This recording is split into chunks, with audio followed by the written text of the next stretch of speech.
more here for B-Sides at Austin City Limits 2023, and I'm so stoked to have one of the performers joining us. It is Becky Hill. Hello, everybody. Becky, it is so lovely to meet you. Thank you so much for having me. It's lovely to meet you too. Well, welcome to Austin and welcome to Thank you. Texas. Thank you. I've never been before. It's a beautiful place. Have you had a chance to hang out or see anything? Yeah, so we got in last night and we were going to Terry Black's. Do you know this place? It's a barbecue place. And we really realized that nobody does barbecue like the Texans. Like I know it's a thing, but we went there and it was amazing. But on our way over, we saw all these people lining up at the bridge. We were like, what are these people lining up for? And it turned out everybody lines up to watch the bats. That's right. Do you know dusk. about the bats? Yes, everybody knows about the famous Austin bats. The famous Austin bats. Yeah, so we were singing the Batman theme tune, watching the bats flying around, eating all the mosquitoes. Was this your first time seeing bats flying out? Because it's basically when the sun sets, right? And then they go out foraging for food. Yeah, I mean, it was on that scale. I heard this lovely lady next to me was telling me that there's 1.5 million bats. She was giving me lots of bat facts. So I feel like I'm prepared for anybody to ask me about bats. I know a bit about them. Okay. Well, tell me something that that fascinates you the most. That they are the size of a hummingbird. Bats are. The bats by the bridge were.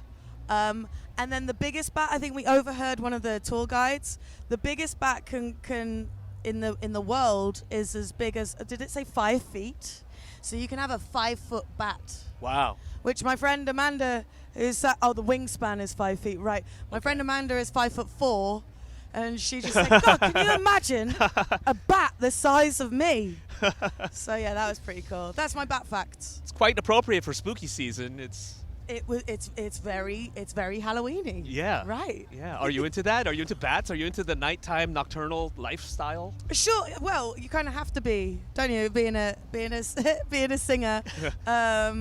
In fact, tonight we're doing a DJ set from 12:30 till 2 a.m. Wow. So yeah, we're gonna be nonstop. We're gonna be all batty tonight. I love the fit, by the way. Very appropriate Thank for Texas. Thank you. Yeah, I wanted to make sure I got my cowboy boots on for Texas. Did you get these here, or were these? No, I bought them over in the UK, but they were specifically for Texas. I wanted to make sure I haven't taken these off, actually. I put them on as soon as we landed. Wanted to make sure I felt like one of the locals. You would fit in very well. By the way, amazing set. Thank you here so at much. ACL. Thank you for coming. First time in Texas, first time in Austin, yeah. ACL. Yeah. And the crowd was so welcoming. I just love that Lovely. for you. And how you said that. I've been doing this for 10 years.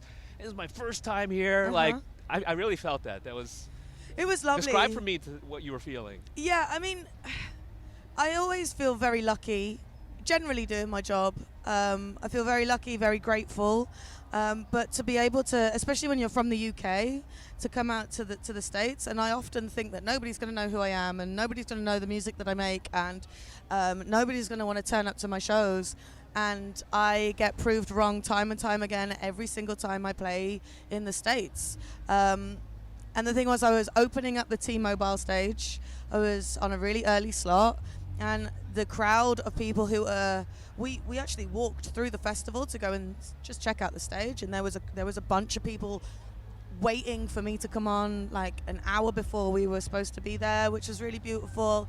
And then the crowd that I had, which then doubled within the first 5 minutes, and you could tell not everybody knew who I was, who was standing around at the back and at the sides, but that they were really intrigued because I wanted to make sure I put on a proper show here.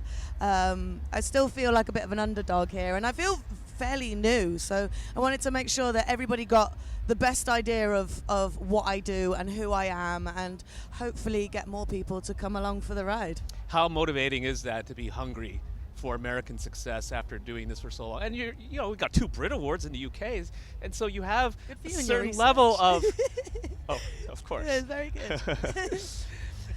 Yeah, I mean, breaking the UK took me about 7 or 8 years, probably a bit longer actually.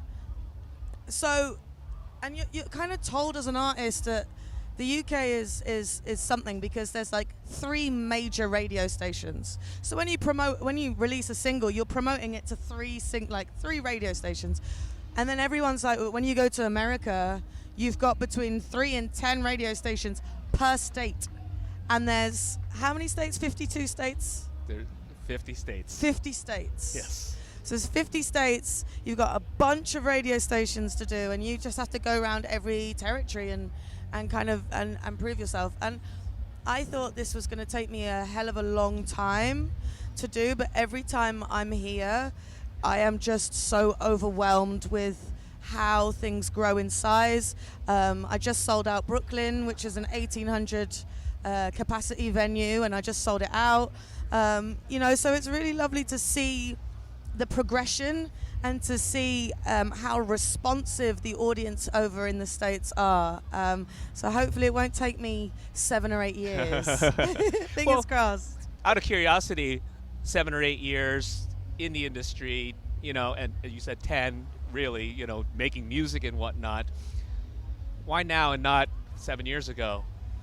I've often thought this myself. I think when I was younger, I used to get really impatient with the kind of the progress of success and the general awareness. People kind of knew my records over in the UK, but they didn't know my name. And it took a long time to get that connection between who I was, what I looked like, and the songs that I sang. I put it down to two things. I think one is that I've been the featured vocalist for people like Oliver Heldens, MK, Jonas Blue, David Guetta, Tiesto. I've done a lot of the people in dance music. But it was actually a song of mine called Wish You Well with Sagala, and he was the first person to put me in his music video. And I think when people could see me in the music video, that's when a lot of people kind of put a face to a name. But I also think that the success that I'm having now couldn't have happened any earlier, because I probably couldn't have handled it. Like, I'm a lot older now. I'm turning 30 next year. And I feel like I've matured a lot, and I've been able to really handle myself a bit more. I'm glad it's happening now at a time when I can handle it and I don't sabotage my own success. Well, clearly a lot of people know you because of Remember going viral, and that obviously took a little bit of time, but then all of a sudden, boom, right? And it was the last song of the set, and people were going bananas. Yeah. You're able to handle that recognition now. Well, it's I think it would have scared me. Throughout my 20s, I've been a huge scaredy cat. I've been scared of other people. I've been scared of myself. And I think now there's a time where I'm a lot more confident with who I am, and it's really nice to see, instead of my imposter syndrome kicking in and being like, oh, well, it went viral on TikTok, but it was the sped up version. Like, what? Who cares what version it was? It was my voice. It's my song. I wrote it, and and I'm very, very proud of it. And it's so lovely to see people using that song to soundtrack their lives and their videos. And I think Kim Kardashian and Northwest did a video to it. Khloe Kardashian did a video to it, and it was pretty wild. So yeah.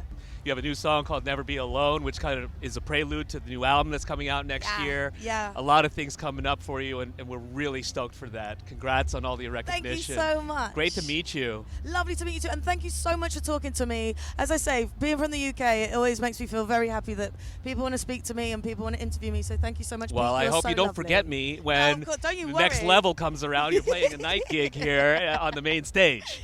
Oh my God, I really hope so. And of course not. Pete, you've been lovely. Thank you so much. Same to you. It's Becky Hill at ACL with B-Sides.